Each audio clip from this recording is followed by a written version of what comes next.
Settra grew tired of this humid bog the lizards dubbed the Kingdom of Beasts. His warriors' blades had not a moment of rest since they had crossed the Golden Pass, cutting through an endless tangle of gripping vines, or scything through the flesh and muscle of ambush parties and the occasional roving predator foolish enough to try their luck.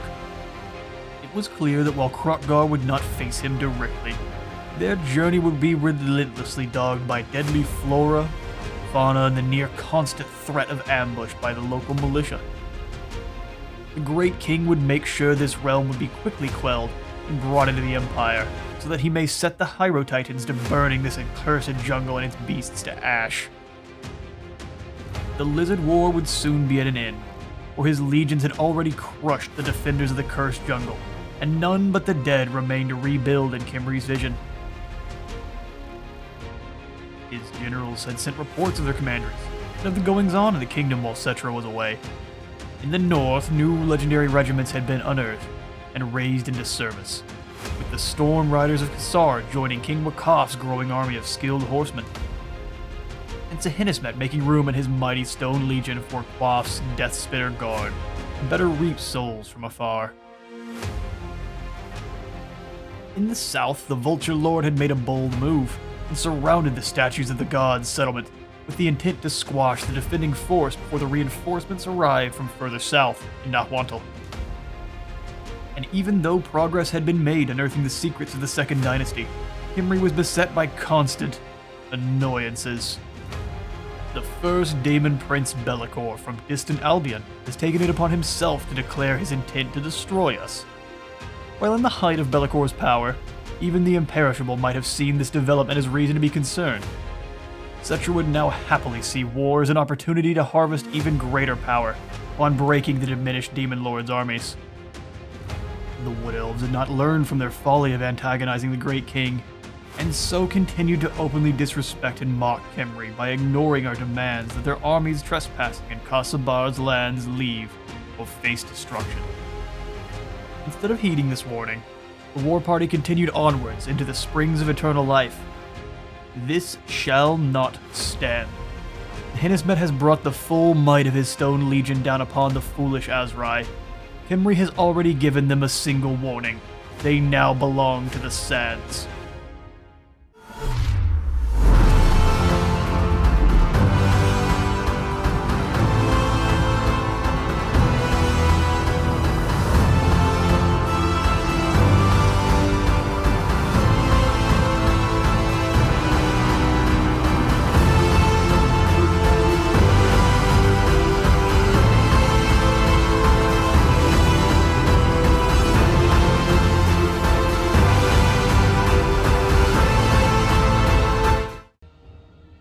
I would have thought our enemies would have learned the dangers of trespassing by now.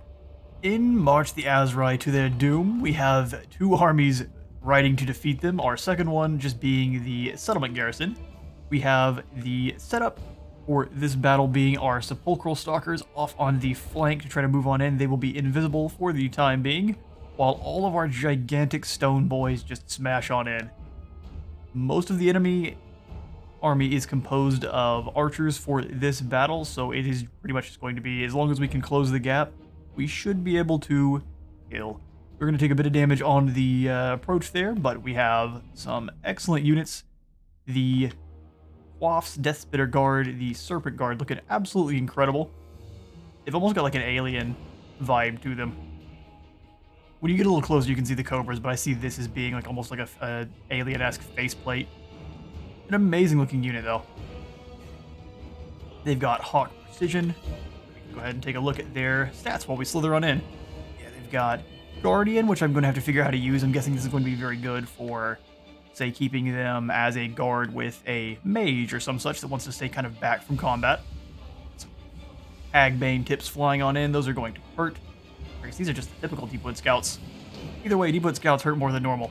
They've got the Hawkish Precision as well. As long as no enemies are within 70 meters, they are going to have more armor-piercing damage, more accuracy, and more reload skill. And whenever they do get into combat, they've got Monstrous Charge and Perfect Vigor, so it's going to be an incredible unit for the front line and from distance. Got the War Dancers charging on in. some funky lighting issues, but they're letting out a bellow of war cry to go with their dancing. Let's see if they can dance their way through the Ushabti. I'm gonna go with no, as many of the lightly armored women are sent flying. That's unfortunate. That's gonna hurt, Bob. Colossus great bow arrow coming on in, impaling 3 men in the explosion, sending a few more flying. Quite a good shot. Got the giant stone men moving on in as the Ushabti cleave a path through the Azrai war dancers. These spears are going to actually put up quite a good fight, but just the sheer mass of Ushabti is going to overwhelm them. That we have predicted. Take things on else, we can see the overall damage. They were focus firing down our poor Hecunerus very well there. He has also impacted the enemy. Let that whip fly. They have been deemed worthy of 1,000 lashes. Magic and gigantic stone axes. Got a Hyro Titan marching on over. He is trying to find a good spot to cast a couple of those spells. Then we need to send it directly into the fight. And his Met and his Ushabti have pretty well already broken the center line of War Dancers and Dryads there. They're not going to stick around for long. It's just really just getting into melee with the archers and making sure that they are unable to use those very accurate, very deadly bows. Keep things on up a bit. Battle commence in full. Azrai blood will stain this dune. Good deal of them heading for the hills. Except for that man who just got Darth Mauled. Spear Leech goes down as well, just trying to drain any enemies we're able. The battlefield is littered with corpses. And very, very few of those being of the stone variety. Just mopping up in the center there. The archers are picking off whatever targets they can. Our Ushabti great bows were targeting, focus firing down 2 at a time the Deepwood Scouts. The entire battle there. Very lightly armored, they are going to take a ton of damage when ballista-sized bolts crash on in. Hecunerus, however, I did manage to leave in combat a bit too long, and he needs to retreat quickly, or he is going to be one with the gods. Speed the battle back on up. I think he is most likely not going to survive unless we're very, very lucky. He's crumbling on away, sadly. Galloping along on his horse, taking pot shots where he can. And the coward has been cornered by Sahinizmet, and he has broken. The Azrai intruders have fallen. Not really sure what their plan was, but now their broken bodies will stay here forever.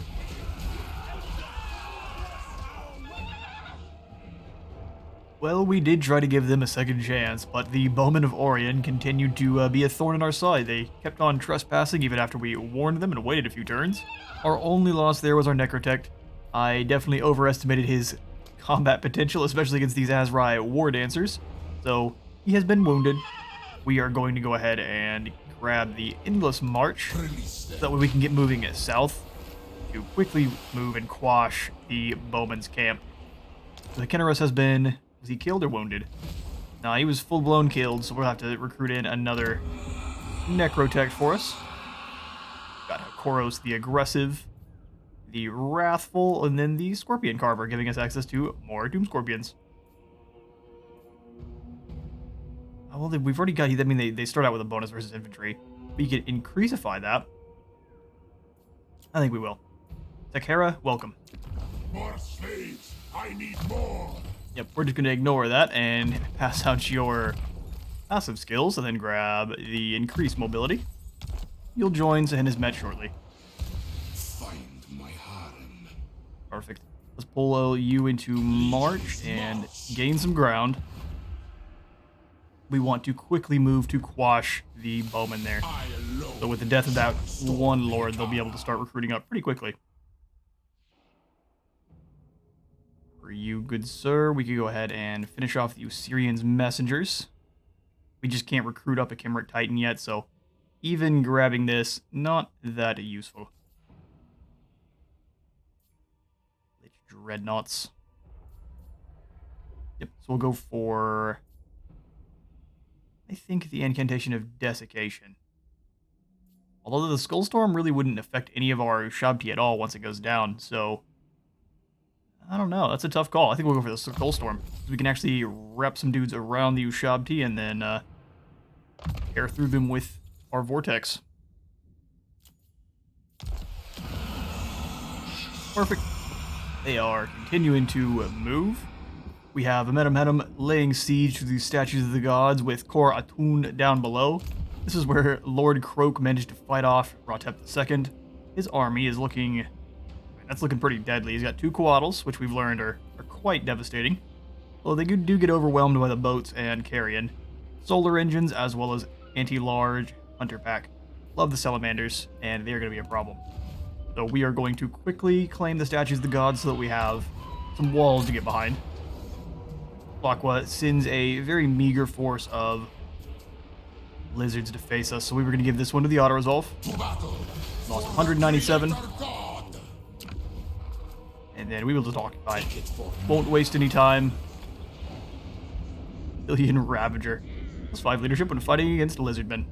Being utterly vanquished doesn't seem like a part of the great plan. And indeed, it's not. Amenemhetem is now rolling around on a chariot. Law of Ualatp.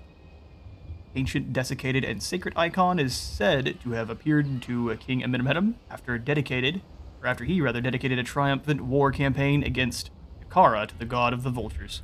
After sacrificing all of the city's inhabitants to Ualatp, it is said that the next day Amenemhetem awoke with this favor on his chest, and whenever he is shedding blood in battle, children of the Vulture will circle around him, giving the hunger for all of our carrion and flock of Jaff, and the claw of Ualatp, allowing us to summon in some carrion.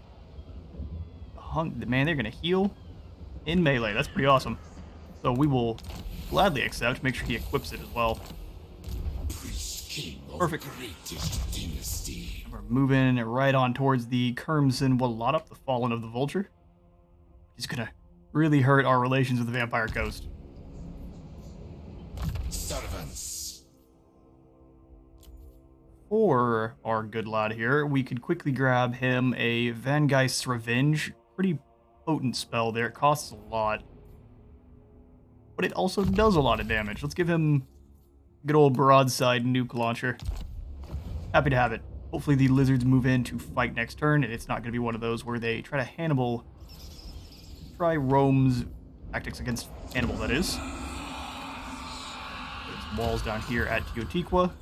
And then the Imperishable, he's going to hang out in his ambush. We're trying to locate Khorne, but I think he has actually been crushed by the Queen of Libaris. It looks like she's actually gaining some ground back against him, so chances are Khorne is going to be coming from the south. You dare approach the Imperishable. He has declared war. How is our reliability dropped? Hang on now. What has happened? Because we declared war on the Bowmen.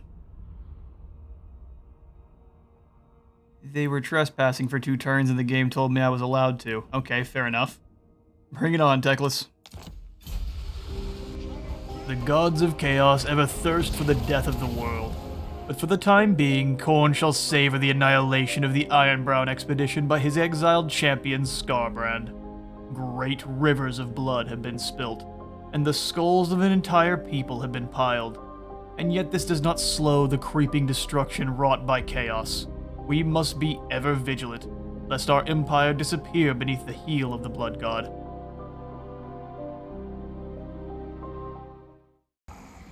The turn falls to us, and Skarbrand went ahead and annihilated the Ironbrow expedition for us, so Thorek falls. We may see him joining up with one of the other factions, and we most likely will. Statues of the Gods has been besieged by that large army of lizards, and we'll deal with them. We move in and attack Skarbrand while he's weakened. Probably a good idea. I can't quite reach. Okay, so unfortunately Skarbrand is going to have time to recruit up more forces. We're going to keep Archon in Entombed Beneath the Sands. you want to fight, we're going to have as much advantage as we can. King Nekaph is going to stay over here and recruit up some horse archers. We're going to try to replace as many of the soldiers he's got with a cavalry and a desert-themed army. The only constructs I'm going to put into Nekaph's army later on are going to be the Scorpions. Where are they at?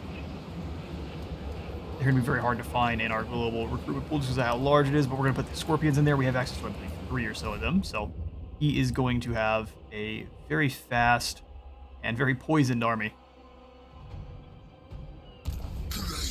No one has... Nothing stirs on the Temple of the Skulls. Let's jump out of ambush stance. It's sadly I keep getting played on our movement here. Want to claim Serpent Coast first or Temple of Skulls? I don't trust that Rupesh isn't moving in. Oh, he's got the Dwarf King. Wonder if we're going to be allowed... I thought you had to have... I thought we had to have Mixus unlocked to actually get Rupesh. But maybe he is only for Lubaris, and I was wrong. Which would be kind of nice. Let's go into raiding stance. We'll jump into their lands and just kind of tear stuff up and steal your gold. 362 is not bad. Right here in the Cursed Jungle. Definitely tuck in the Alchemy Workshop. Smoke and noise below and bellow from within. As dark and curious transmutations are perfected. Yeah, they got to figure out how to make, what is it, gold from iron? The old school alchemy. Let's see. We do love charnel plazas, but we've got lots of money. I think we need to increase our overall military capacity.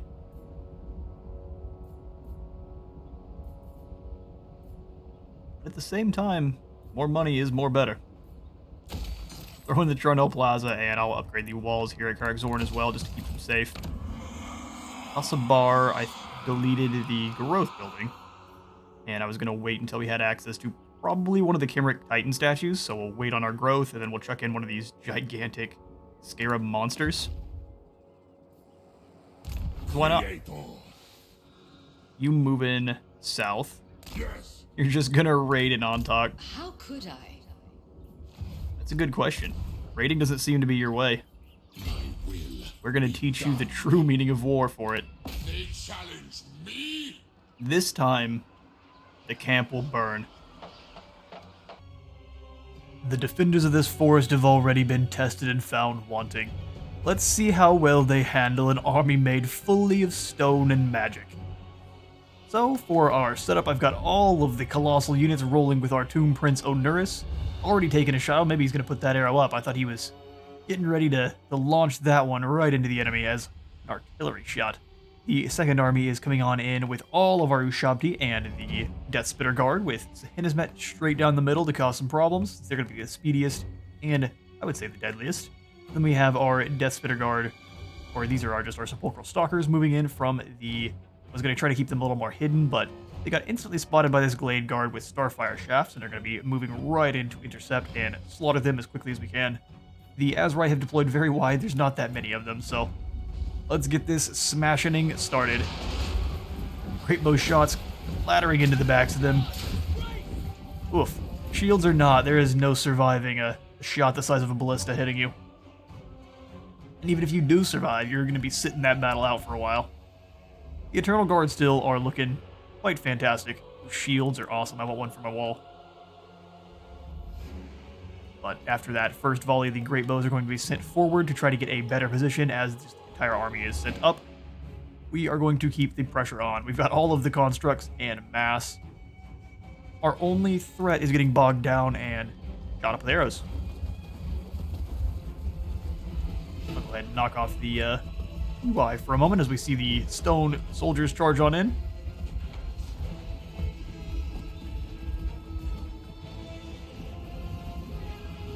Stalkers have engaged on the other side. It was such an awesome matched combat animation. Oh no. Gonna lose a bit of our rating. Throw the braided fella down to the ground. It's too bad they don't just do something a bit more violent with them, but stabbing them and holding up in the air for a second is what it is, I guess. That's what we get. Blast some more. This, I guess, is the indication of them locking eyes with you and turning you to stone. Is that ranged attack? It's a little sad that we don't get a special animation where they fizzle on away, but I bet that would be pretty difficult to make happen. And had a villain mustache for a moment. The Ushabti are charging on in. Here's or no, they're going to have a horrible time holding back our constructs.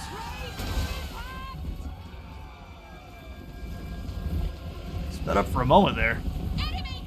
4 dancers trying to catch our stalkers in combat. We are not going to allow it if we can help that. Slow this fight on down. Spearmen without shields are enjoying... I wouldn't call it a sparring session, but this is a little bit too violent for that. They will be hitting back a little harder than your typical soldiers do that bonus v large, but there are many, many Ushabti here in the fight, and I foresee that going very horribly for those Azrai. Battle commences in full, slicing through the spearmen. All sorts of poison blasted in on this group as the Ushabti charge in. Even that damage on that charge there was pretty incredible. They're going to wipe through that force with haste.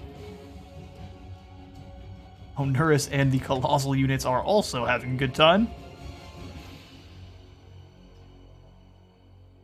Cleaved a man in twain without even looking at him.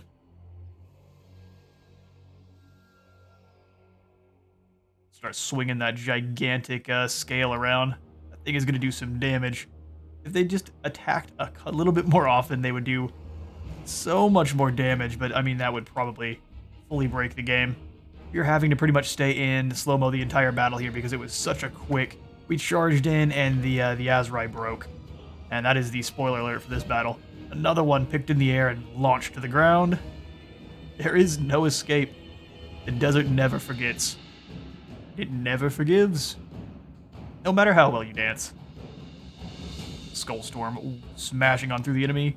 It is an incredible tool in this construct army since it's not really going to do any damage whatsoever to our constructs. So we can drop it pretty much without any fear of friendly fire whatsoever, making it's an incredible tool for clearing out hordes, which sometimes do bog down our Ushabti, even with their bonus versus infantry.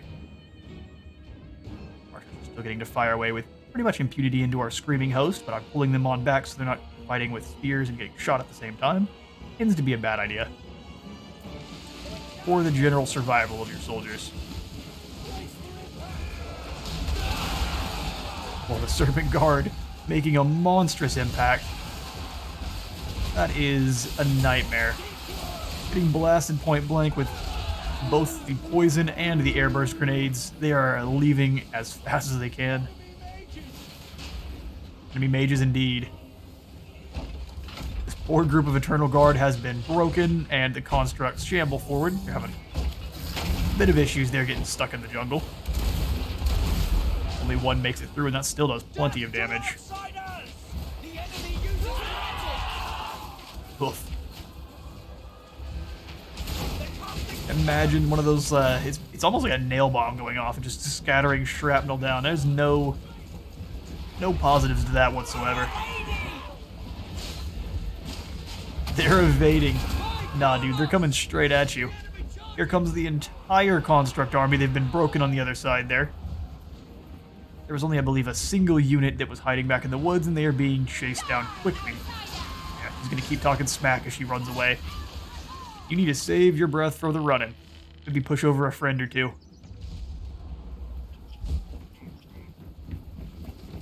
They shall fall. They continue to smack talk even though their entire army has shattered. Looks like the Bowmen of the Forest prove weak. And for their follies, I think extermination is the only way.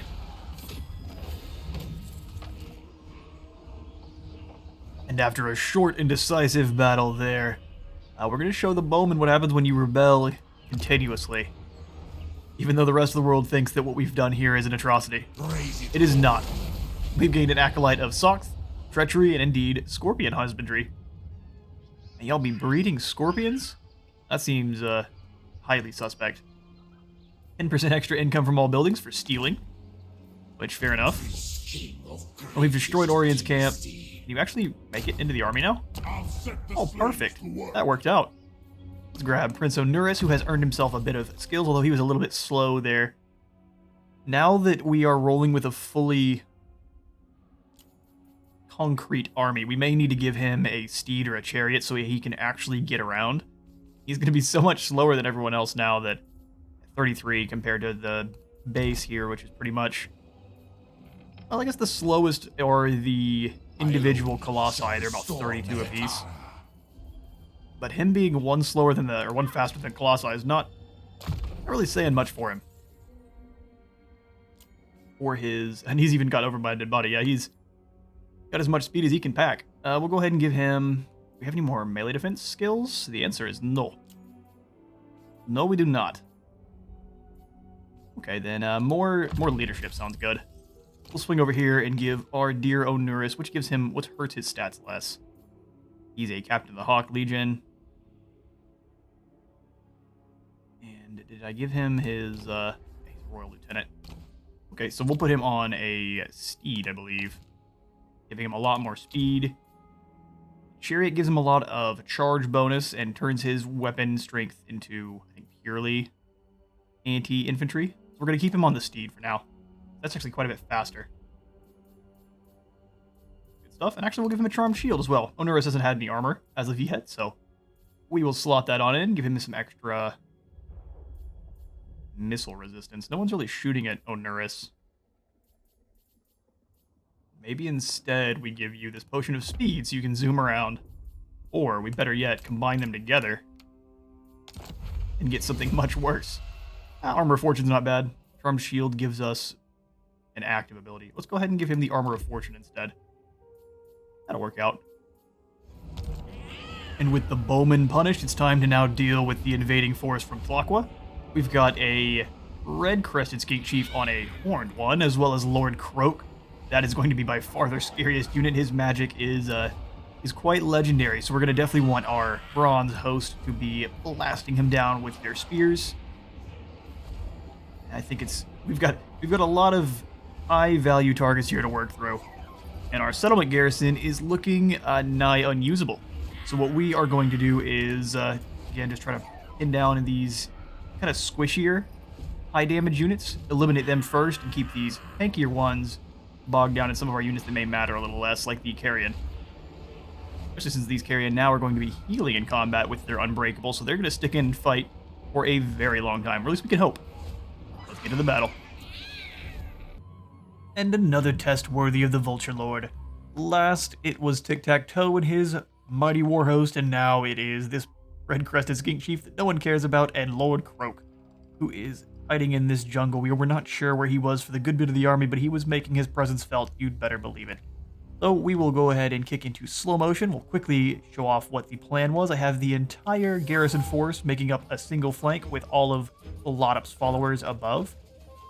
We were going to use our weakened force and the scavengers to try to hunt down any fast movers that would try to take advantage of the weakened forces. We've got lightning coming down from both of the Quattles. We're trying to dodge that right away. Free damage is not something we're trying to take. We have lots of Tomb Corsairs hiding in the mountains here to spring a mighty ambush. There's not a lot of avenues for attack, and we have the Tomb Barks and Amenemhotep and his array of heroes to assist in combat. Ratep III and Berekt ready to fight. Vulture Legion leading the way with their short bows. And that flaming damage, hoping to stop any kind of regeneration that Croak is going to have or be applying to any of his lads. They've got themselves cavalry off to the left and the right, and that is what we're going to be trying to lock down first, those fast movers. You can see kind of the array that we were going for, all of the archers in the back with the bronze host, just kind of a absolute minefield of projectiles. So anything that tried to move in, we were going to use our heroes and Amenemhotep to try to lure the lads in, and then fill them full of holes.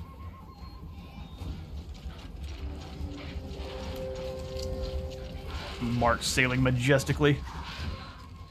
Who needs water? Cold ones have been activated. The fools charge forth.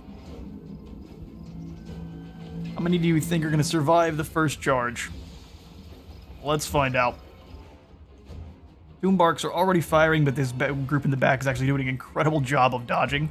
They were just wiggling back and forth, and I didn't realize that that was their plan. You can't give the Tomb Guard, or the Barks, a target for their arrows, which is fine, but as they were shooting, the Saurus were dodging quite well. First volley of javelins goes in,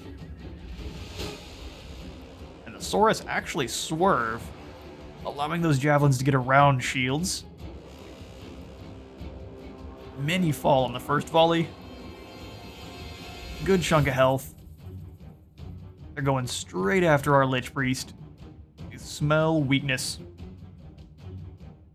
Or so they think.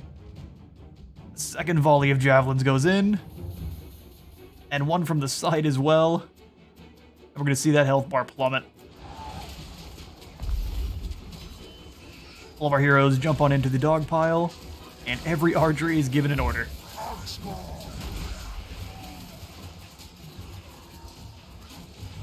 The volleys go down, every single Saurus falls, at least in the first wave. They take enough damage where they rout pretty much right away and will be shattered. They're not coming back. The other group has been terrified, routed off.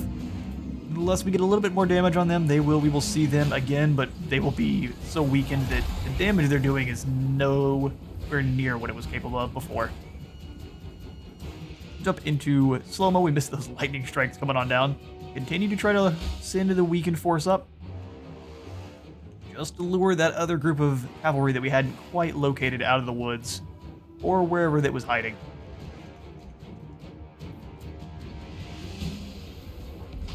Shots going in from the gigantic sun lizards. The Waddles are doing a very good job keeping the important units hidden. The Salamander Hunting Pack with their bonus V large ammo is very, very good. We got to keep those Toombarks kind of on the outskirts of the battle. We don't want them, under any circumstance, getting hit or focused down. We have noticed that the lizards love to focus fire them with their artillery.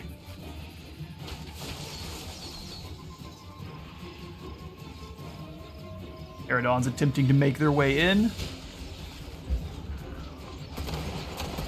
We just left Momentum Head'em here to just kind of Uber-Chad and collect all of the attention. If we can get their fast movers holding still, or any of their range units holding still, we can easily fill them full of arrows. When those Pterodons fall, their bodies plummet. Only a single one remains. They're shattered, won't be seeing them again.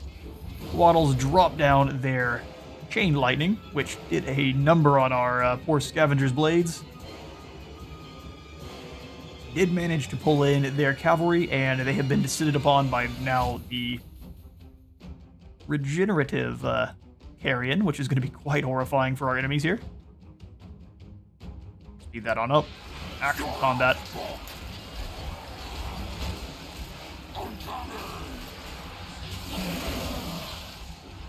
And those cavalry should quickly rout. We didn't even see the death of their lord. He went down so fast. He basically charged in and got focus fired by all of the javelins, and being a skink, had less health than normal. Waddles are making their presence felt, though. Gigantic laser-beamed majestic beasts. We're going to have them being hunted down by the Toombarks.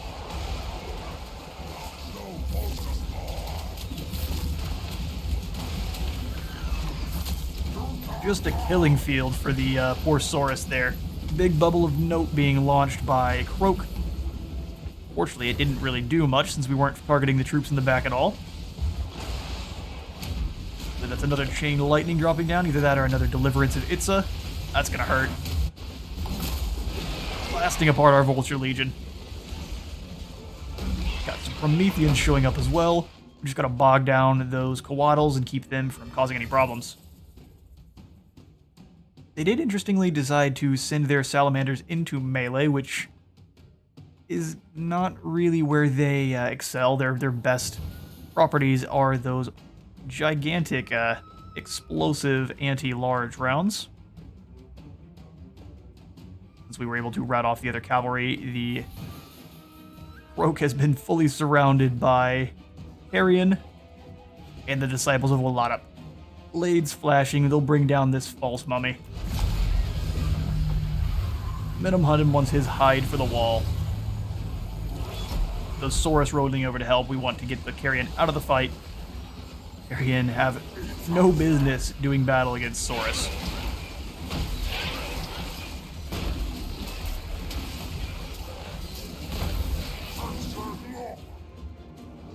Gigantic Kroxagore hammer, crushing bone, splintering shield. The Quaddle's back in the back doing battle with our boats. And this one's frolicking through our poor Vulture Legion.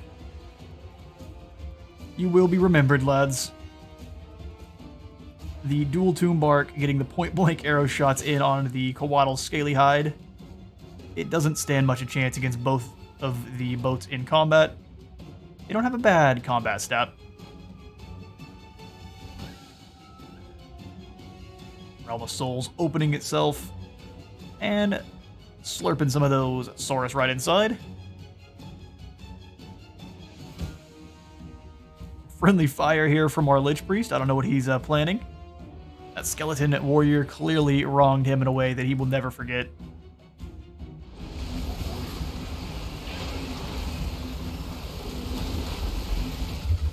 Souls continue to be drained. We have to shut down those solar engines in the back there.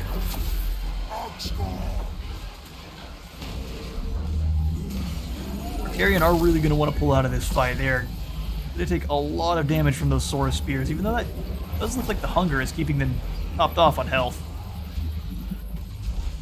Got those breaching axes ripping into the tough hide of this Bastillodon here. Shot going out. Smacking directly into our poor Lich Priest, who is now blinded on fire. The worst thing to be.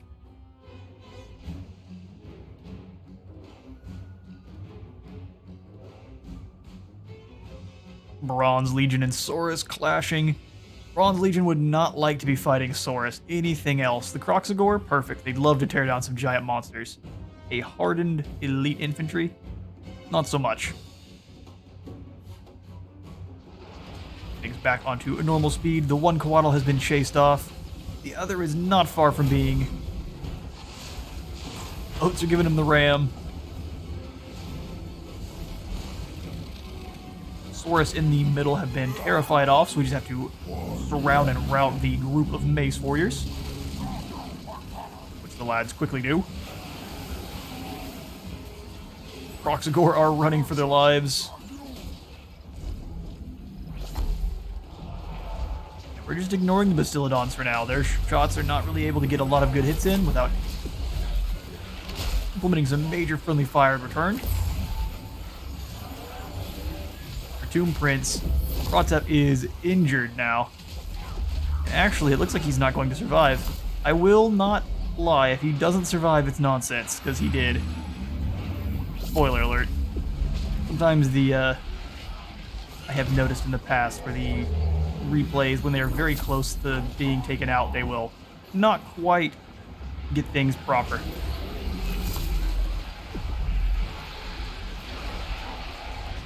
The unbreakable mummy form.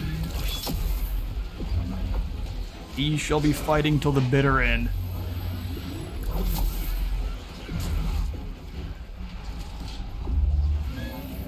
Pretty incredible combat animations, too. Even if he's only got the one. Shouldn't have said anything at all. He's going to continue casting spells. His forces are completely routed off. The only one we're still fighting is Croak. Let's actually make sure we see the fall of the first Slann.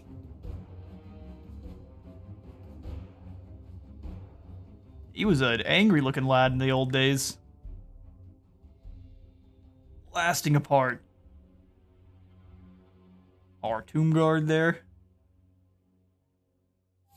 3 archers in the back lending their support. One of the slow-mo death of Croak. Gonna fall over there, brother? How much health you got? 216. Put it back in normal motion, and the croak shall fall. Oh, there he goes. His spirit is leaving, only to be snatched by the vultures. Good lads. Rogue's forces have been crushed. And a marvelous defense against quite an aggressive counterattacking force from Tulakwa. They had themselves the most accurate of laser cannons. These big boy armadillo lizards are better than most current day artillery. They are all of the accurate. We managed to lock them down and eliminate even Lord Croak without him doing too much damage, so we'll take it. We only ended up losing the Scavenger's Blades. Everyone else survived. Our Tomb Prince tried to fade away there, but we managed to get him out before disaster could strike. Go ahead and bind some souls. We get plenty of replenishment. Ratun was defeated in battle. We should probably charge on out and destroy Mafkatel as well. I think this Tomb Prince has taken too much damage. So if we do go into battle, he'll just instantly die. So what we do need to do is, while I would like to chase them down, we're going to have to replenish up if we want to keep Ualatp III alive. Let's give him... I think we'll give him a Wound Maker ×2. He probably needs a bit more armor. Momentum Headham. We didn't get to use Vangeist Revenge. There was not a lot of magic in that battle for some reason. We will go ahead and grab magical reserves to try to help that for the next one, and then I don't mind upgrading Vangeists. We haven't had too many issues with miscast. I mean, as an alternative, we could pull him out of the army. Please don't do anything goofy. He's got no health. 43 hit points. Alright, and then we'll use a Minimum Headham's Force here. And just move on in after Mafkatel. Perfect. Let me auto-resolve this, please. Very good. Oh no. Oh, I thought we crashed there for a moment, but we're good. No one died. We got 6 more jars. I think we are going to head and... It's a good bit of gold, but let's tuck some more dudes in jars. Minimum is defending for now, at least. Jump back into the statues, and Ualatp can join. There we go. And now he's going to be replenishing, and we didn't lose anyone. For Berekt, while everything is very nice, we really haven't had any issues with the Mistcast. Trapped Soul gives them cause terror as well, which is pretty awesome. Ceremonial bandages will keep us at least a little more safe from getting shot at. Or we could get some more recruit rank. I mean, don't mind if I do. We can try to see if Berekt could wound Inimbrak here. 45%? Go for it, bud. I figured he was going to fail as soon as I said something. Yep. He's as disappointed as I am. And now you're not going to get any heals. That's what you deserve. Let's bring Amos back over to keep an eye on this other direction, since we handled the force coming on over here. Several heroes scooped on over across the water. Yeah, here's at least a little bit of a larger force. It's got itself some of the ancient salamanders, which are pretty awesome. Not that they would be able to really handle the stone army that I'm rolling with, but they could try. Then we've got Scarbrand moving over to try to deal with Archon. I was going to try to attack him since he did kill Thorak, and not in the cards, sadly. We are going to try to hold in and hope he isn't able to recruit up any more good units. Come at me with some more Marauders, I think he's fine. The turn is again ours, and it looks like the Wood Elves are going to attempt to rebuild Orion's camp. Interesting. I guess all they had to pay for that was some money and their souls. Yeah, we lost none but 5 to destroy the remainders of the Bowmen. And yeah, no, if it's gonna give me, here's what we'll do. I was gonna see if it'll allow me to subjugate them through diplomacy, since they've got absolutely nothing left. You know what? No, they have messed up for the last time. The Bowmen are no more. Raised multiple settlements. Yeah, the same one, back to back. The weak-minded Asrai of the heart of the jungle have chosen extinction over subjugation. While Settra had planned on allowing the archers to thrive under his rule, there is no place for continued rebellion and disrespect towards his kingdom. The Great King has offered this scorched earth as dedication to Patra's might, and let this serve as a warning to all others who would continue to fight against Settra's will. We shall leave that scorched for all time as a reminder. Oh, it's a Hennismet. We're almost. Never mind, he's already got both of his items there. We will give him then upgrade to Sockmets. Settra gained himself a skill point as well. Probably a good idea to keep working towards Arcane Conduit, so Accepts and then Arcane. No other skills to pass out at the moment. Whole bunch of gold to use though. Kasabar and Ontalk are looking like they can use some upgrades. Yeah, I think I think I'm gonna wait for the Kimric Titan statue for that one. Put in some engraved walls, make sure it's nice and safe. I see the Black Pyramid is able to be upgraded. Let's take this to a charged pyramid, which seems like a bad idea. And then for the Black Tower of Archon, we can take the Warrior Burial Tombs up and keep working on some of these other settlements as well. Small upgrades that are going to incrementally give us more gold. Take Firus up a tier. That is probably about what we can do as far as the administrative side. We could also, in Sudenburg, because it's bordering the Black Pyramid, the Peasant Tombs, taken all the way up to tier 4, will knock down corruption in adjacent provinces. So that'll help diminish this very slowly. It is only currently plus 15. So I think we're getting there, little by little. Incredibly little by little. We can take up these. Nope, don't want to spend any of our growth for the moment. Save that for the Kimric Titan statue. We're going to leave Settra... Oh, Nakai. Yeah, we're going to leave Settra raiding to gain the... to complete this current mission. Raid and raid again. So we just have to raid either Clan Moors or the Last Defenders, give us 650, and some more jars. So we shall do it. His army is all ready to go. We're just missing his priest. Bringer of Tra's Holy Light. Can't wait to see that unless he gets curb stomped by one of these two guys before he makes it. For the Vulture Lord, we are going to grab him. See how far... You better. I have led you to victory many times. And actually, I really don't like you riding around on a chariot. You belong on a steed, sir. You're just pimp enough to ride around on a horse. Not a Nekaph, hang on. That's incorrect. You all have steeds? That'll do. No chariots for Amenemhet's army. We'll switch them over into ambush, and then I think go directly to the bridge. That way there's no escape. And we should still be replenishing. Very nice.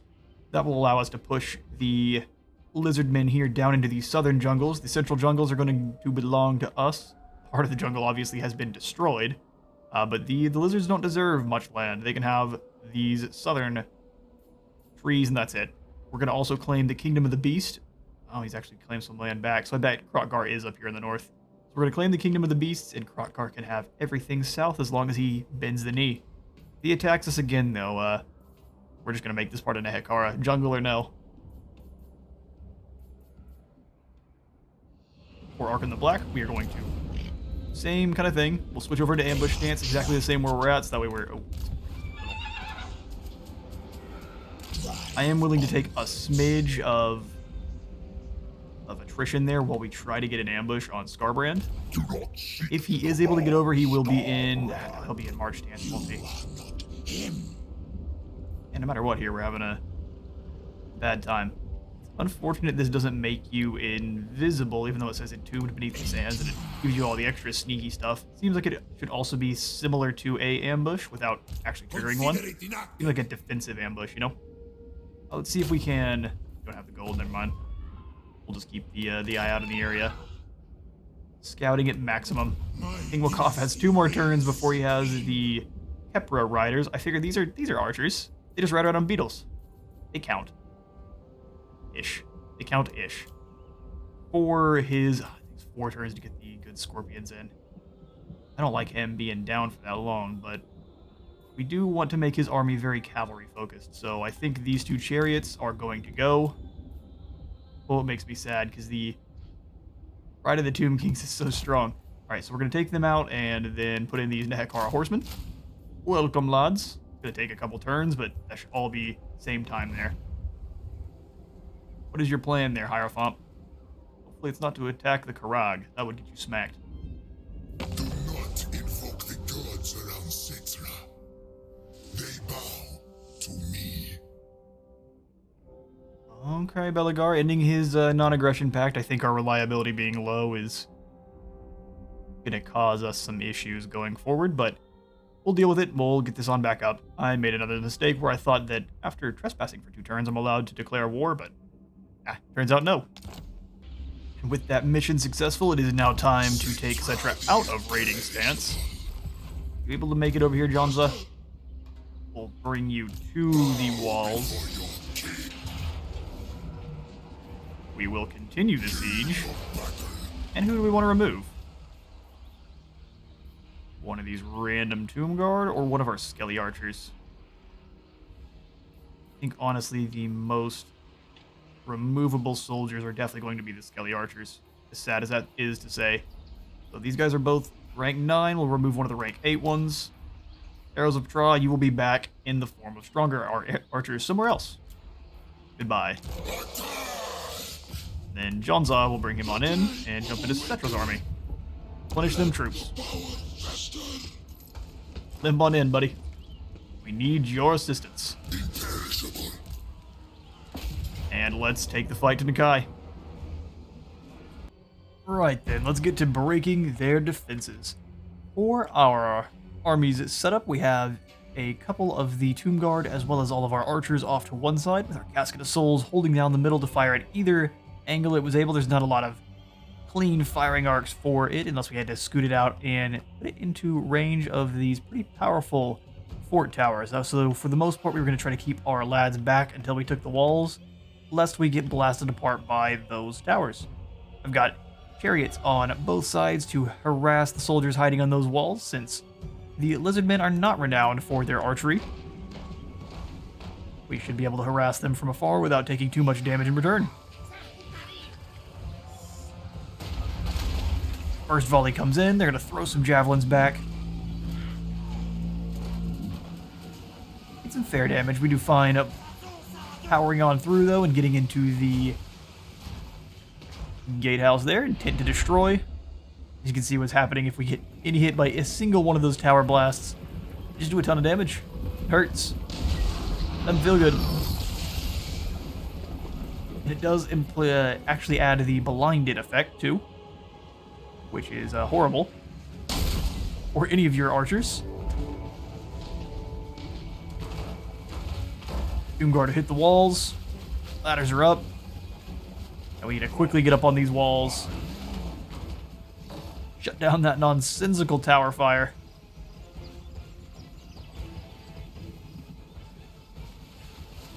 The army is in, or at least the defenders are in full scramble.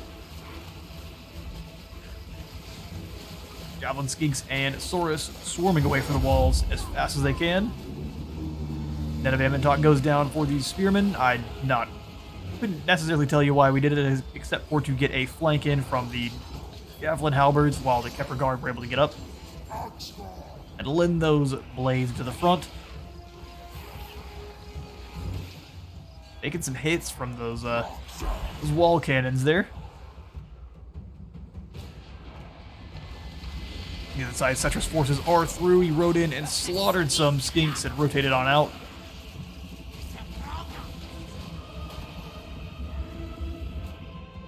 Just trying to pull Nakai away from the rest of his troops.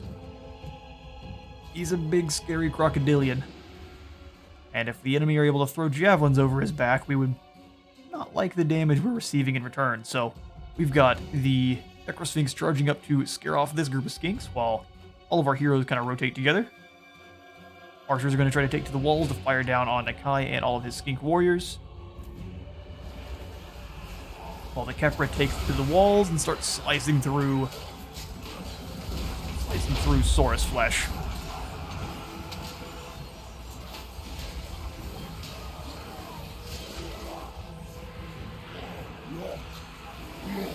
Bringer of Traw's Holy Light is holding down the center solo against 2 units of Saurus. Even for one such as him. We'll give him the stab to the throat. Alright, never mind. He's going to hold things down just fine. Back over with Settra, we have claimed the main point. And Nakai and Settra are doing battle. Of course, Nakai is absolutely no joke. Big boy rocking 598 weapon strength. They can just get boosted from there.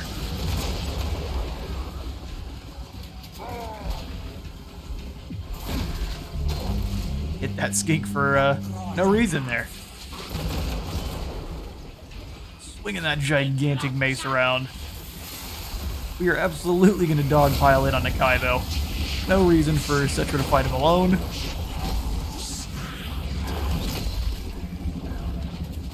Nakai gets his legs swiped out from under him.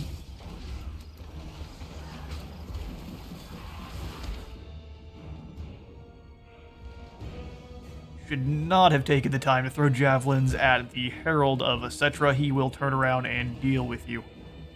Guy is taking chunks of damage. We want to make sure we see the fall of the crocodile. And an absolute ton of Saurus surrounding our singular priest of light here, who is in way over his head, giving himself lots of friends. We have all of our Tomb Guard on the walls, though, and we will be sending them down quickly to assist as soon as they can cut through this group of spearmen. We will be back to this group, though, because Settra is about to finish off the Ancient One, unless he turns and runs. Oh, it looks like he has lost the will to fight. Discretion being the better part of valor, especially for lizards. We're going to try to chase him down. Death is not as fun when they aren't falling in honorable combat.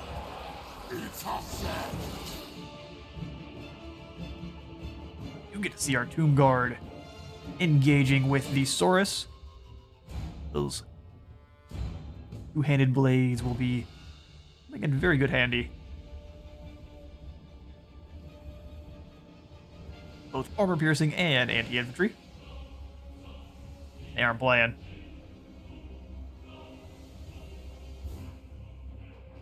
They thought they had us surrounded. No longer.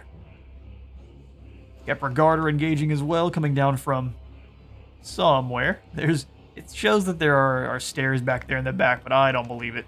Where are they going down? Tomb Guard are pouring down from the walls. Still an absolute ton of Saurus, though. We need to make sure we keep Bringer of Traw's Holy Light safe. I want to see his health bar. He keeps hiding from me. He's still got a good half of his health bar left. Curse of Quatar going down, dropping their armor further. They're down to 0 armor total. Should be ripping and tearing through them like they are made of lizard butter.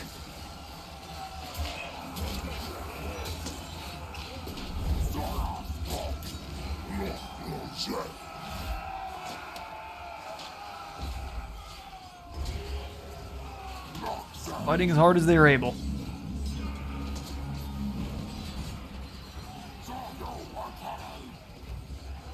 That fight is going to go on for some time. Settra has finished off Nakai, and they are dealing with pterodons as well. Not sure if they caught him over here or where we may find the body of the ancient Kroxigor. Ah, here he was. Here he falls. Pet for the Ancient One. Sorry, Nakai, you tried. Back in the main square, the Saurus have finally had enough. With the death of Nakai, they no longer wish to fight. Many lay slain. We're going to need to round them up. And we managed to break through Nekai's defense and slaughter the defenders inside. Perfect. We gained 15 canopic jars, which is actually more than normal. Well done, priests. And we will go ahead and claim the Temple of Skulls. No reason to sack it and have to rebuild the settlement. Wanderer no more. He gets extra melee defense and bonus versus large. That's incredible. Beleaguerer and Reptilian Ravager. We've got 2 of those now. And another Sandstorm kicks off. Let's pass out some skill points. I think... this is a pretty easy choice. We'll just go for Assault Garrison. Or the Bringer of Traw's Light. He was unfortunately in the biggest group of enemies, and I didn't have a lot of magic to actually assist him all that well. So maybe we want to grab Boss Protection. Can we turn this into a area of effect? Oh, we sure can. So maybe we hang off on the Net of Amentok and switch over to the Foz Protection.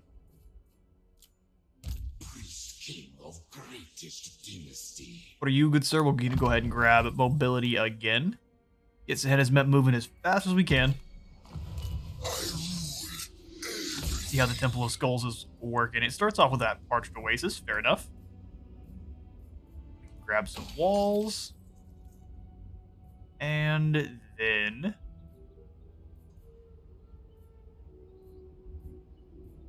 the walls and then the Trundle Plaza, just because it gives us some extra movement. They now have access to they claimed Settra and Marak pretty quickly there. The Tomb King's settlements are very easy to knock over, so not all that surprising. Alright, so Skarbrand is in our territory now. We should probably attack him before he is able to recruit up more troops. He is in camp stance. Does it give him any extra melee defense? Looks like no.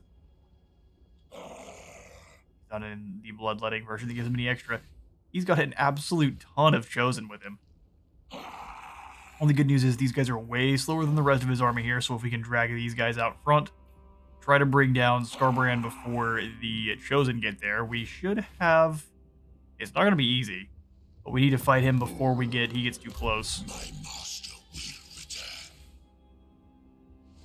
We're taking a bit of attrition.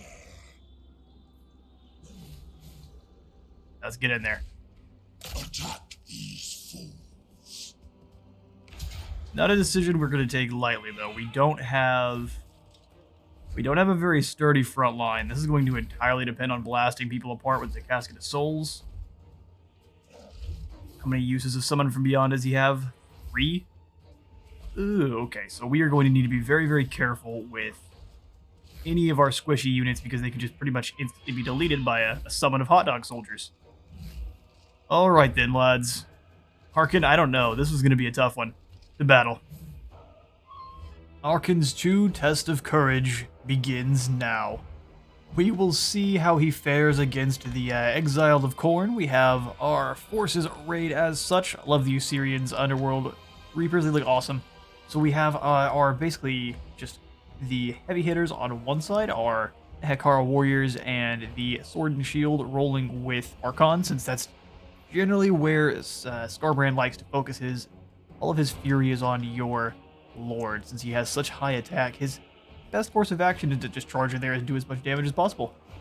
We also have on the other side our Colossus, just in case he decided to go to the other directions. We have our Omaha Anumis ready to drop those Spirit Leeches, and then plenty of forces ready to engage. Got all the bonus versus large on both sides, and the plan is just to exploit that as much as we can. Get him bogged down in as much bonus v large as possible. We've got all of the Chosen, and that is going to be who we are blasting apart with the Casket of Souls as much as possible. Them and the Marauders as well, just because of the amount of damage it'll do. Single volley is quite devastating. As we shall soon see. One volley and a third of the unit is gone. Got a unit of Bloodletters peering from the warp. Intent on eliminating some of our bonus versus large. They've been immediately charged by every single bit of mobility we have. Gotta rend and tear these fools so we don't take too much damage, although on a single charge, that hurt. Revenge is now ours, though, as we stomp those bloodletters out. Skarbrand's taking this time to send the army over, very slowly, little at a time. Planning his next moves very carefully.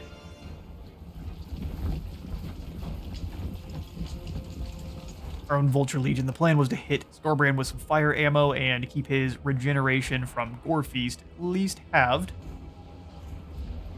Javelins are moving back into position. And a Spirit Leech from Archon going down upon their cultist. As the twin blades cleave through the warped flesh of these Chaos Hounds. Give them the old uppercut.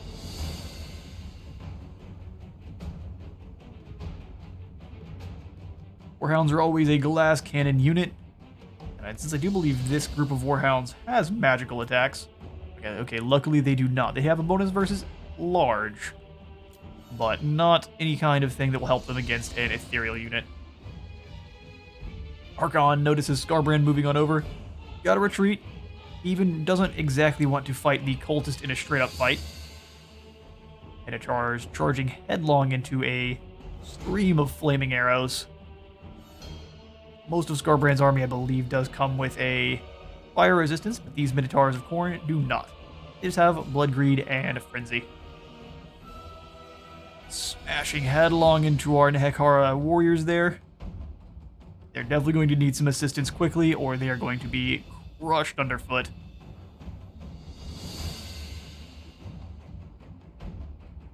And a smash. And that's what every single one of them can do with each of their swings. Our Necro Serpents need to get in there and bust them up quickly. Also got Chariots smashing through our front lines. Have much to deal with there. Colossi is getting engaged with the Juggernaut Riders of Khorne. Knights of the Brazen Throne. All javelins are going to be targeting this unit of Skull Crushers just due to how insane they are in a charge. Luckily, we got them caught in the Colossus, or on the Colossus rather, so they're not able to smash through this line of Nekaph warriors. Otherwise, we would have seen probably a good half of that unit dissolve in a single blow. Or of Khorne's warriors being ground to paste by a Soul Barrage. We need them to be shooting as much as possible for as long as possible.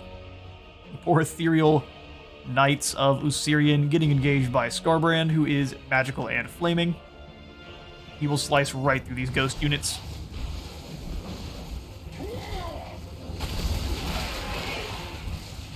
We've also been charged into by the hateful Gore Beast Chariots, normal Chaos Chariots.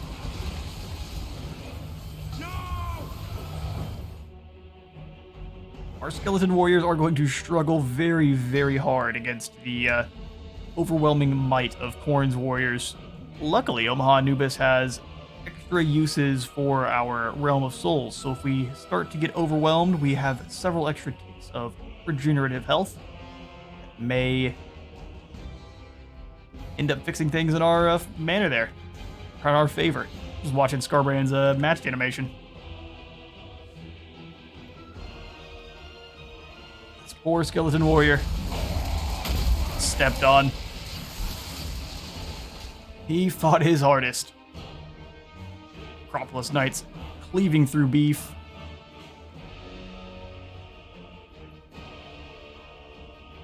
The assistance of Ualatp the Elder, they should have no problem finishing off those Minotaurs.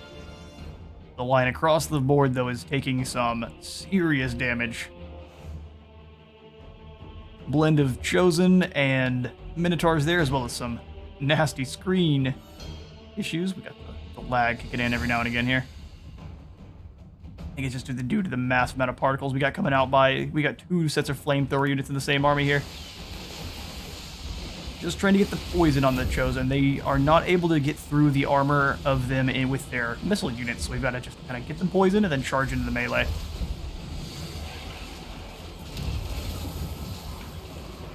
Loading the enemy in arrows.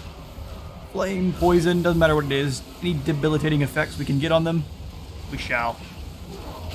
Another group of bloodletters emerges.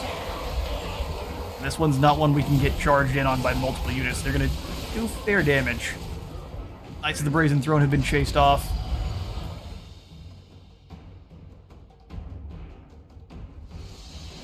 Underworld Legion is fading on back to the Underworld, their souls going back to rest. They've earned it. Fighting Skarbrand is not something I would envy. Smacks one of the Cobras that dares to fight him. Archon is entirely alone in a sea of ornate whelps.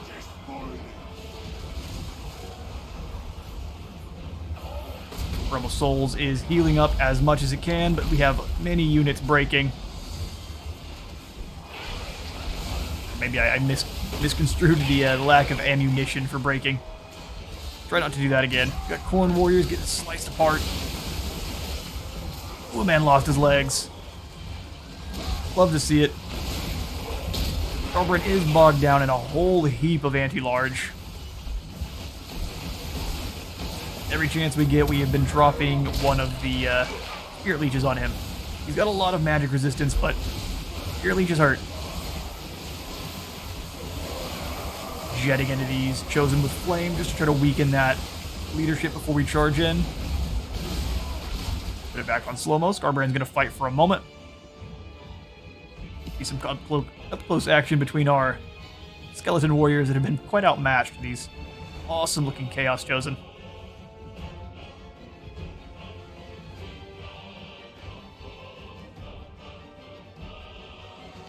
That would be a fight I want no part of.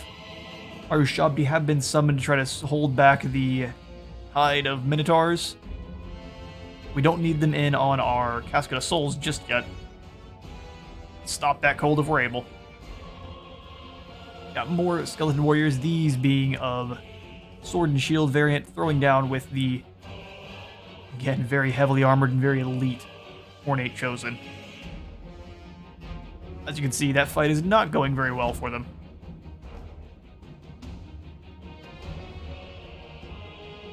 We do have mass and armor piercing on our side, though.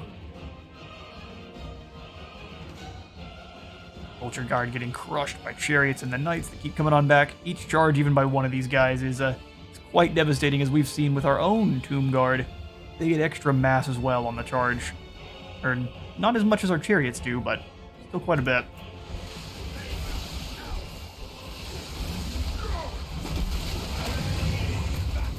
Continuing to go down on Skarbrand, who is, at this point, just cleaving through our forces. Got an army purely of Chosen at this point, and it is wreaking havoc.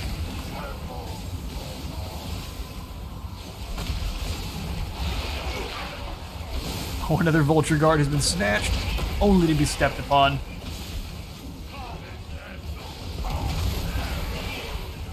Skarbrand keeps giving him the old kick. Another unit of Bloodletters emerges. Ualatp the Older looks to be overwhelmed. He's going to continue to fight hard for Settra's glory. It looks like he is going to be crumbling away. Ualatp the Elder fighting hard there, but being defeated.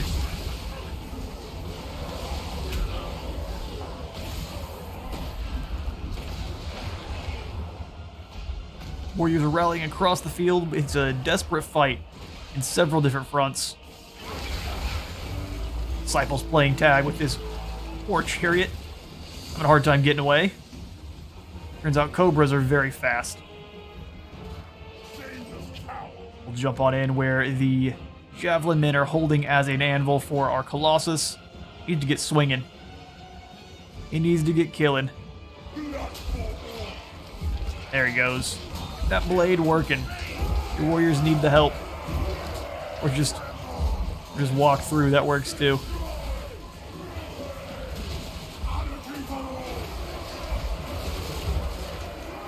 Lovely charge by the armor-piercing Cobras. More of our warriors, unfortunately, are fading away back to the realm of Assyrian. They have fought hard. Speaking of fought hard, it is a desperate fight over here on the other side, with Skarbrand crushing many regiments by himself. Gotta get Archon out of that fight. He is starting to waver.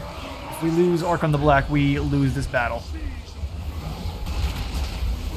We've got Skarbrand surrounded by a summon of surprise skeletons as well as our Necroserpents. Hopefully this should be enough to bring the big lad down.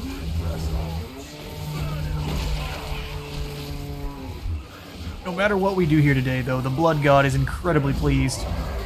Rivers of blood have been spilt in this battle. Skarbrand's finally starting to crumble.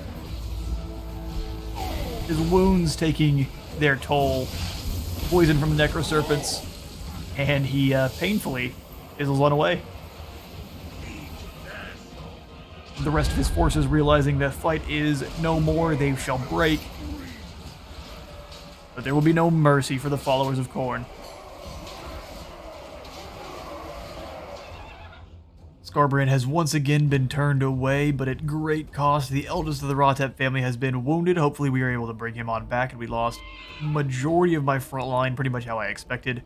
We were able to hold, but by just barely. 275 soldiers remained. We captured 835 of the enemy, so a good deal have been packed into jars, and the remaining we will go ahead and bind so that we were not... While it is a lot of replenishment, it's not actually all that much. So let's actually go ahead and do Endless March, gain a bit more gold. Great, gained Blood Quencher. The more of our lords that become Blood Quenchers, the better. Excuse me, Archon, you have a very fancy chariot there. Yeah, Ualatp the Elder, well, he was fully killed. Unfortunate. Can March Stance get us back into no attrition territory? Perfect. That's what we gotta do then. Back into Gorgazon. We could still get unlucky and get jumped on the way back. Let's go ahead and go for Usirian. That way we get even more replenishment and extra missile strength for that Casket of Souls we have.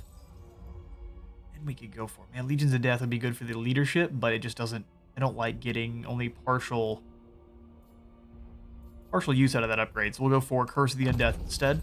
Upgrading that. And then...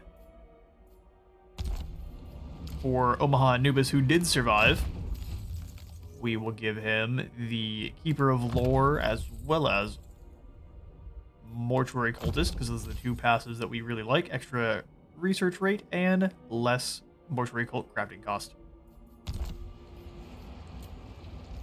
We're in this stance. We aren't able to really recruit. We can grab in a couple of the ROR units. Just a couple skeleton spearmen or skeleton soldiers that are going to work a little bit better than the normal hosts. This is still not a weak army by any means. That many chosen is always deadly. And a couple turns later, Prince Ualatp II has returned, and King Amenemhotep has moved in on Nahuatl. Yep, they've got a port here as well as September, and the Great King would love to incorporate that into our empire.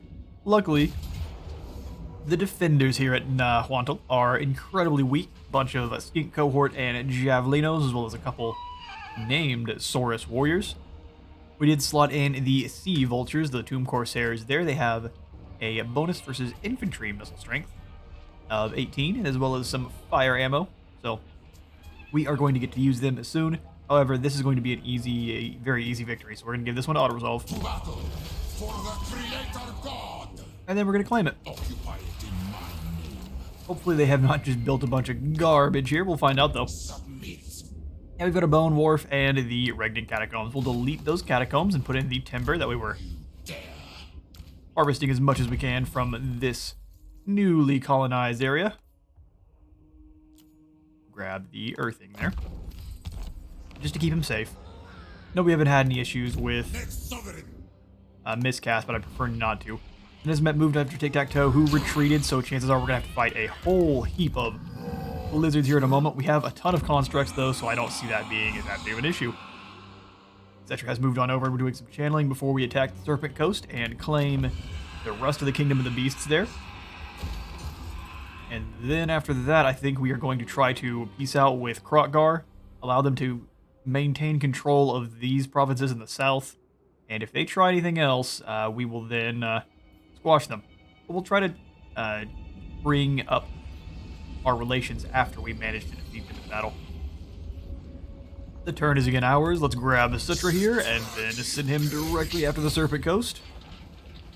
Hopefully they have a bit better of a garrison than what we're used to. And sadly, no, this is just a normal garrison we would run over in a single charge. I would fight this one on the battle map just for another battle, but it would be, like I said, a single charge and it would be over. So we're going to give this one auto-resolve. Cost 123. All in the skeleton archers, and we will just go ahead and occupy those jars moving on up and secure the Kingdom of the Beasts. There are storms going absolutely everywhere. Kingdom of the Beasts is going to be doing the Worship of Pra to start. Grab the Avenue of Monuments. I think we'll delete the Funerary District here at the Serpent Coast and put in a growth building instead. We can start moving up to claim Libaris now, which is going to be fantastic, and that is going to finish off reclaiming the Old Kingdom. And we've got to work to start expanding from there. I think the walls are looking fine. Here at Kimri, we can go ahead and upgrade the Royal Garrison just so that we have the final version of this whenever we do get that research available. We are going to have access to the mummies already, but just a single unit of them. So maybe we wait. Over at Fairuz, since it is on the coast there, we are going to put in the Desert Lookout just to keep the town a little safer. Throw in the Funerary District and then upgrade to the final tier there. Al Haik will upgrade the Funerary District, and then I think the only other thing we're going to put in here is going to be either these peasant tombs, or we're going to work only on the max tier Titan statues. The colossal unit statues, if you will. We've got the materials from the Vulture Mountain area. Lashik has pottery. I don't think we have that in our mortuary cult yet, so let's go ahead and upgrade so we can claim that. I'm not seeing any pottery anyway. Yeah, I think that's one of the things we're missing out on. It shall soon be incorporated into the Empire. Tomb King. Alright, so now let's send Sahinismet. Tic-Tac-Toe is recruiting up. We could stop him from gaining a bigger force, but I don't mind fighting something just a little bit stronger. So let's come over here and take down the Sun Tree Glades. That way we don't have to work our way backwards. It's definitely going to chase him away. I probably should have just attacked the town. Let's go ahead and do that now, because now we are going to have a unit chase him down. Quick jump cut, got ambushed by an inability to speak. So again, since this one is one we are not going to have to really struggle with at all. Auto-resolve once again. We're going to try to get a couple more battles in here though. And we'll just occupy the Sun Tree. No reason to waste time sacking and having to rebuild stuff. Sahinismet is now an assault expert. Because of course he is. And another storm of necromancy kicks in. It's going to be happening every single time. Use Amos here to attempt to bring down Inimbrock. Giving us a 31% chance for a positive outcome. Let's try. Well done, dude. You hit him with the Rasengan. And he's gone. And we can swing back on over Settra and get moving, hopefully. Oh, I guess it isn't quite the next turn, huh? Too eager.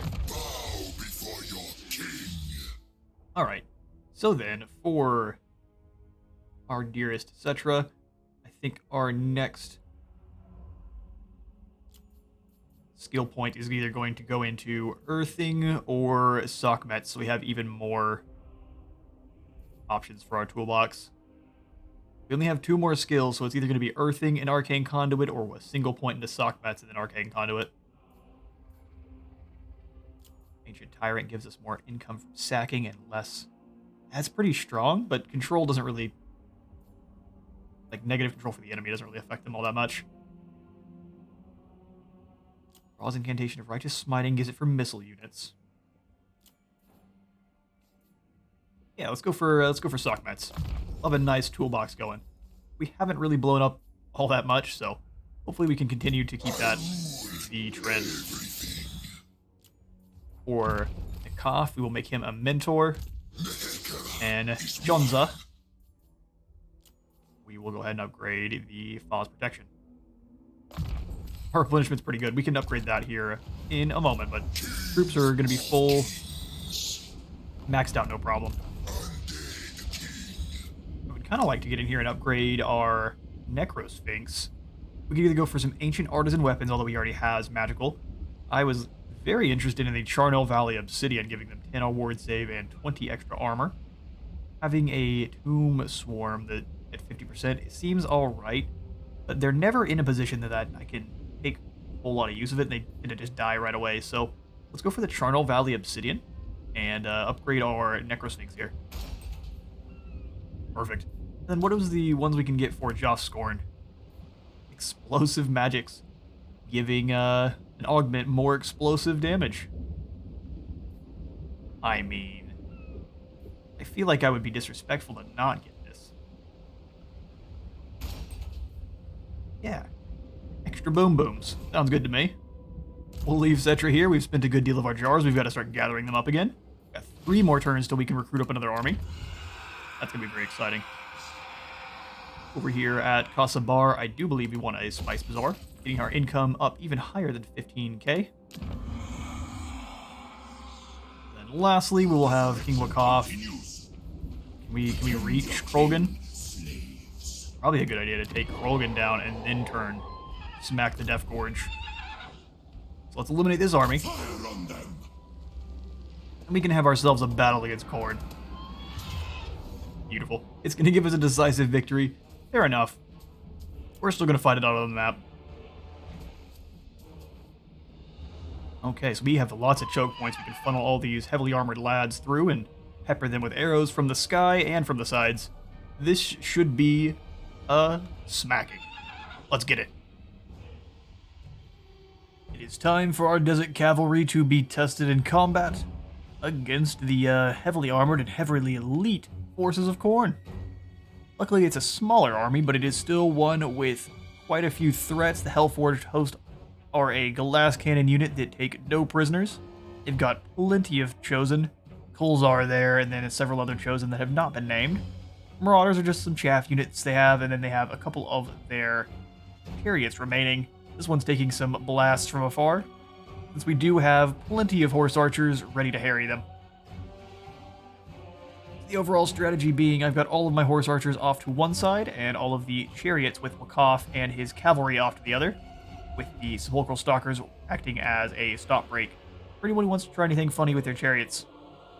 We also have the beetle riders, who in the description say they hope they fly in the direction of combat, which luckily for the video game they don't actually rampage out that much, but hopefully we get some good damage out of our flying horse archers as well. Archers of the beetle variety. Streaming on in. We've got lots of arrows to harry them with. Apophis, again, is just going to have a field day with the enemy here, so we're going to charge him directly on in. Plenty of hearts to claim for Usirian. The enemy is incredibly unsure as to what the best course of action is going to be. Blasts going in. These chariots aren't going to last long if they take another volley of those. First chariot falls. Syrian's grip coming down, and Apophis is doing battle with this is a blood letter, I believe, a Herald of Khorne, Krogan, and the rest of them, and he's actually taking quite a bit of damage. Issue for Apophis, although he is delivering some blows back. Issue for Apophis, what I was going to say is he is ethereal, and most of Khorne's forces are going to have a magical attack to them. cut down these Chaos Steeds. If they were real horses, we'd be sad, but look at this creature. It is not a horse. That is the Hulk in equine form. Mighty blades of Khorne whirling. Look, most of the normal bloodletters blows are going to be glancing off. They do not have magical attacks themselves. The other variety does. Storm Riders moving in on the Hellforged host, as well as our chariots. Should ride them down.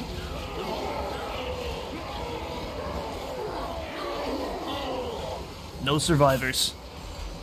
Lightning crackling on the hooves of the horsemen there. Some beastmen just charging out to try to smash some chariots while they can. Chariots actually being faster than the beastmen could just kite them on away and keep filling them full of arrows.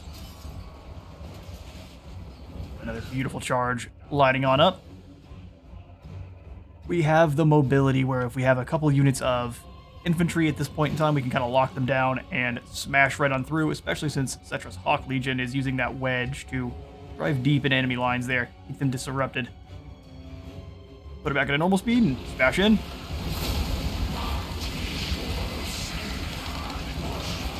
There is no escape. That's an incredible sight. The Kepra Swarm charging on in as well. Burrowing into that armor and unleashing their acid and poison.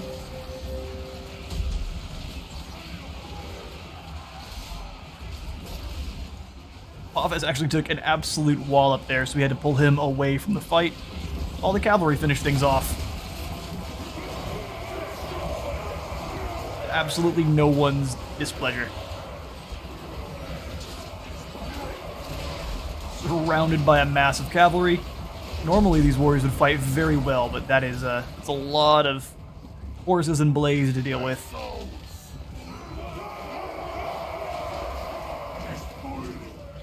They shout, their lord is shattered, and King Nekaph proves himself superior to yet another army of Khorne. And unfortunately, once again, Khorne's followers prove unworthy.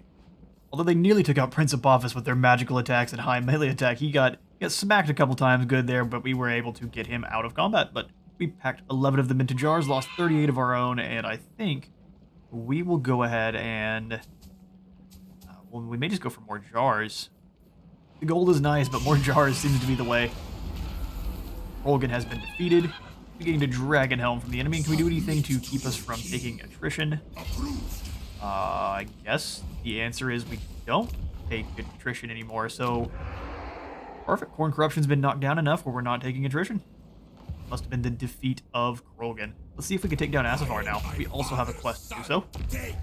Come on, Arandes, you got this. Or not. That horse is much taller than yours, buddy. I'm very thankful we're not taking any attrition sitting here in the deserts. Let's go ahead and grab, or at least this, what used to be the Khorne Corrupted area. Grab a Master of the Desert Tactics, since we now have some Nehekara horsemen, and this also is going to buff our chariots as well, since we haven't had time to replace them with knights. For Onuris, he is continuing to increasify his potential. Got that Desert Strike, so let's come back over and grab Indomitable, as we were already working on. And then Prince of Office. We can grab that second point into the Scarab Swarm, making it have a much less cooldown and at least cost a little bit less. No other skill. Oh, just kidding. Almost gained a skill. Go ahead and give you, since you're the one that's out wandering around, we'll give you Canopic Jar Hoarder. That'll do. We'll have the Vulture Lord moving on them from this angle. That way there is much for Tic-Tac-Toe to be worried about. We're going to claim Quetzalcoatl, and then we will try to sue for peace. He does not wish for peace. That will be a mistake that hopefully he isn't able to replicate.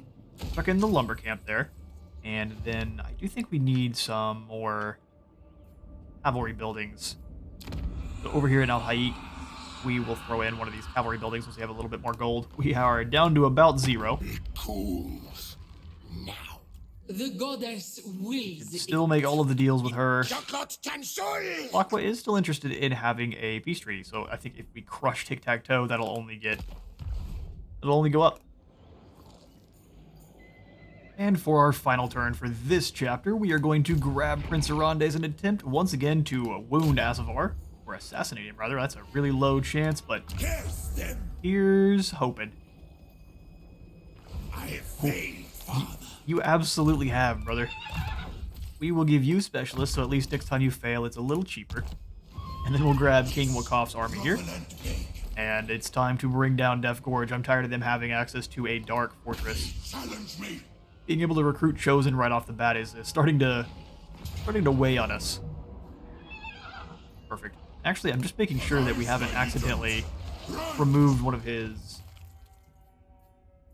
unique items. No, we sure haven't. We just are almost to getting the Heart of Xar there at rank 14. Well, let's get one more battle in. Let's start on up. We will grab the... Oh, actually, we will probably need to build up a couple sets of towers before we start off this battle. And actually, since it's giving us a valiant defeat, it would be nice to see if they come out beyond the walls and try to sally out to fight us. So let's build up some towers. To battle for the Creator God! And then I am going to do some administration. Catch y'all in a minute. And once the building has been complete, we throw in the Necropolis final tier upgrade at the Black Tower of Archon, as well as just upgraded a couple of the infrastructure buildings in some of these other settlements. Let's get back to this then. I think here at the Sun Tree Glades, probably not a bad idea to throw in some towers since we are in enemy, very close to enemy territory. Grab the Hinnismet, and we could just move over and siege them out since he is going to, Quatar watches. he must have been trying to recruit up something that he could only recruit at because of the Sun Tree. That's why he's still mustering at the same amount of forces as last turn. Let's... Find my harem. I mean, at this point, we might as well just come on over and siege the town down. That army is very, very weak. Would give us a close victory on the auto-resolve. We will go ahead and continue the siege. And see about bringing Amenemhet over to help. Will be done. Oh, it doesn't look like we can. Actually, it doesn't look like we need to. Let's put him in March Stance and get up here to try to eradicate this army before he's able to do anything nonsensical. Let's send Prince Rotep down to the south. Keep scouting. Do not betray your king. Oh, Kroak's coming back. I tempted, but that'd be a bad idea. Irreversible. Okay, so Zlatlan has no army there, so Tic-Tac-Toe is really their last force. Bring Amos down as well, I believe. It looks like there's supposed to be a tunnel through the mountains here. And we are going to continue to be very bold with Settra and just bring him up to the north. I will march stance to get as far as we can. I'm not really concerned. Oh, it's trespassing on Labatus. That we don't quite want to do just yet. So let's go right outside of the Temple of Skulls. Although I guess we gain extra control by staying inside. It's your city. Exactly. And then we've got no siege equipment. No siege equipment indeed. Well, that is because we don't need siege equipment because everything we're rolling with is the siege equipment. So, Tic-Tac-Toe, you got to fight an army of pirates last time. This you will find to be much, much scarier. Prepare to die. It is time for the Sky Master of Tlaqua to meet Sahinnismet, Vizier of Quatar in battle. His Stone Legion shall take absolutely no prisoners. We need souls to power our gigantic constructs of death.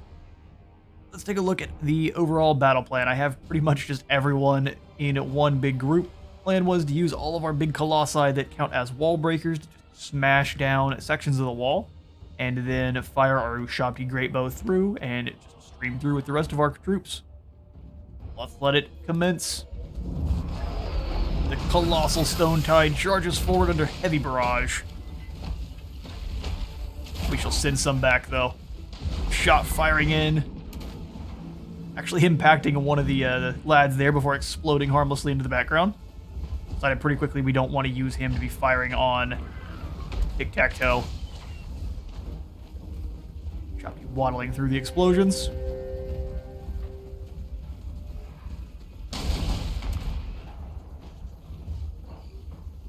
You can't stop us.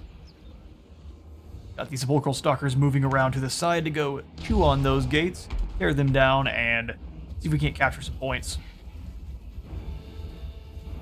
While I send a second group of Ushabti over to tear down the gates on the other side as well. Lend their might while the others beat down on the walls. Just don't want any of our forces to be doing nothing.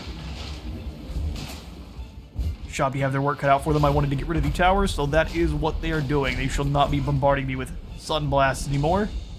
Nay.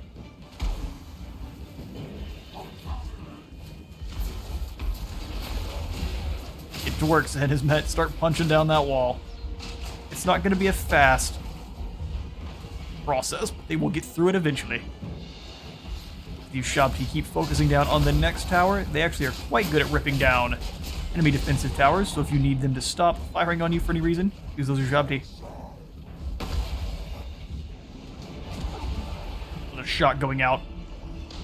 Actually impacting tic-tac-toe, so doing some good damage. Fort walls are coming down little by little. If I was the lizards, I would be quaking. Another tower of the lizards is crumbled to nothing. I may decide to have two of them fire on this one, but we have to... We've gotten a good deal of their walls destroyed. We just gotta get through... Or the towers, rather. We just gotta get through these walls. Gates are nearly down.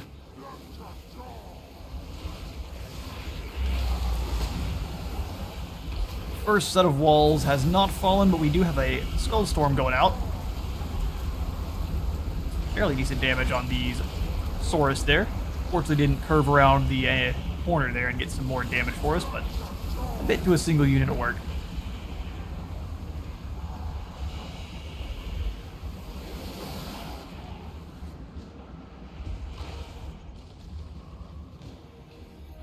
Huge bronze weapons ripping through the gatehouses on all sides there.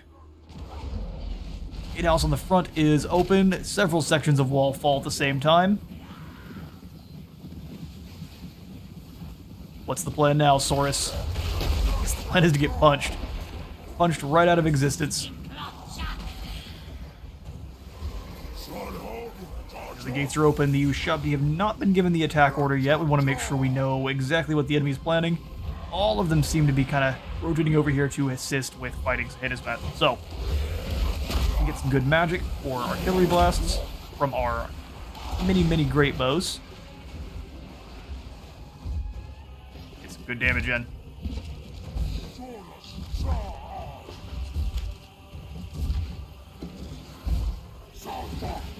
Locked eyes with that one Saurus and charged in, exploding several. We have broken through the gates on the other side as well. A million stalkers fighting sepulchral stalkers. Oh, there can be only one. Doesn't look like it's going to end up being the chameleons either. Another Skull Storm going down, and you can see the sheer power of that just ripping through the enemy. Nesmet should have a good deal of kills now to his name, 209. Skymaster of Talakwa has engaged. Lives by the mantra that everyone has an Achilles, and I respect it. That's how we win a good majority of our battles. Got the Ushabti over on this end, doing battle with Saurus Spears. Again, luckily we're using the combination of those Sundering attacks and the bonus versus infantry to kill what would normally be a pretty difficult unit for the Ushabti to fight. Also got to hunt down these Razordons because those missiles they have play no games.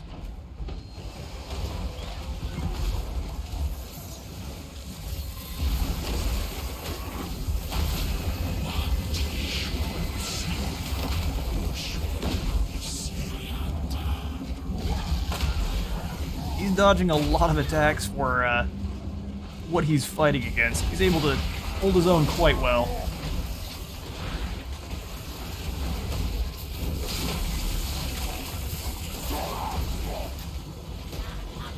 Laser beams going into the fleshy underbellies of those pterodons.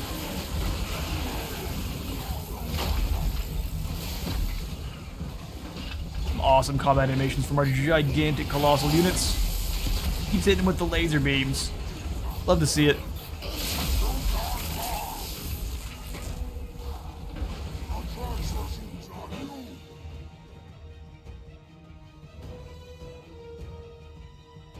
Smashing through there with that stave. We've got our Serpent Guard taking the hill so they can fire at pretty much whoever they want. It's going to be a massacre. Got the Sepulchral Stalkers holding their own quite well there. Prince Arnuris, I believe, is in their midst, holding his own, losing slightly, it says. Not a fight the Stalkers want to take, but they are armor-piercing, so you rip right through those shields.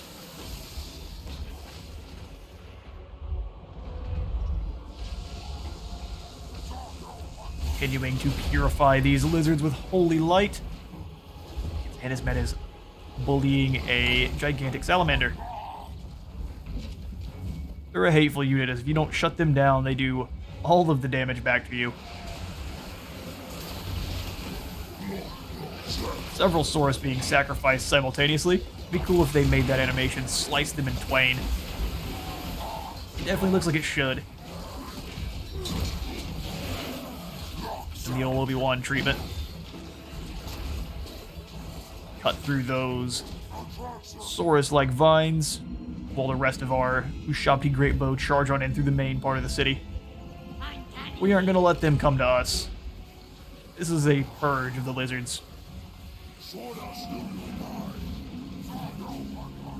That group of skinks was acting as a speed block, and it did not last long. Rip and tear.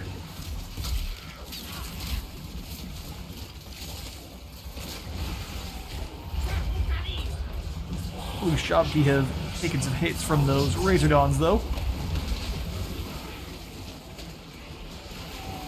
On the other side, they just are quite a nasty unit with that armor-piercing missile. Absolutely pitiful in a melee, though.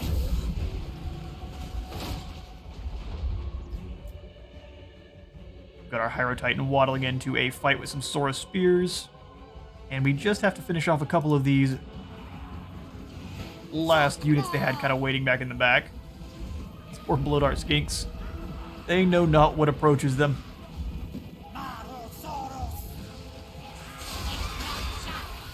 Well, I guess some of them got caught out beyond the wall, and they're going to get sliced in half. They're going to retreat. The enemy breaks. Skymaster of Tlaqua. Embarrassed once more. Fly home, fool. What is there but death for those who would stand against the might of our construct army? That actually went even better than I expected. We only lost 11, 2,400 of Tic-Tac-Toe's foolish followers fell. He thought he could fight a giant stone man in a one-on-one, and it didn't go so well. We gained 1,900 treasury and then 18 to our jars. And then for Quixotle, I think to send a message, we will sack the town first. Out of the skies. We get extra movement range and line of sight for Sinismet now, who is also a Ravager. Well, with that Storm of Necromancy kicking up, we turn around, claim Quixotle, occupy, and it's time to see if Tic-Tac-Toe wishes peace. Oh look, he very much does. You're not going to listen to my cadaverous lies. How about you take some money? Peace treaty for a ton of gold. Let it be known throughout the realms that the lizards of Tlaqua are beaten. They bring tribute to the Great King in return for an armistice between our people. We will gladly allow the cold-blooded ones to keep their weak kingdom, in return for the submission to Kimri. Time will tell if this shall be a lasting peace, but for the sake of his people, let us hope Tic-Tac-Toe makes no foolish decisions. And a violent end to our war with Tlaqua. In the next episode, we are going to be looking ahead to securing the province of the Crater of the Walking Dead here, with Labaris and Lamia being the main gems for us. Where Settra and Marak will be the first we claim, and then we will immediately declare war on Khalida to bring her into the fold. We will also be working to eliminate the forces of Skarbrand fully. Archon is but 2 turns away from being back up to full strength, and we will send him out to start claiming back some of these destroyed in misbegotten towns that are flowing with rivers of blood now.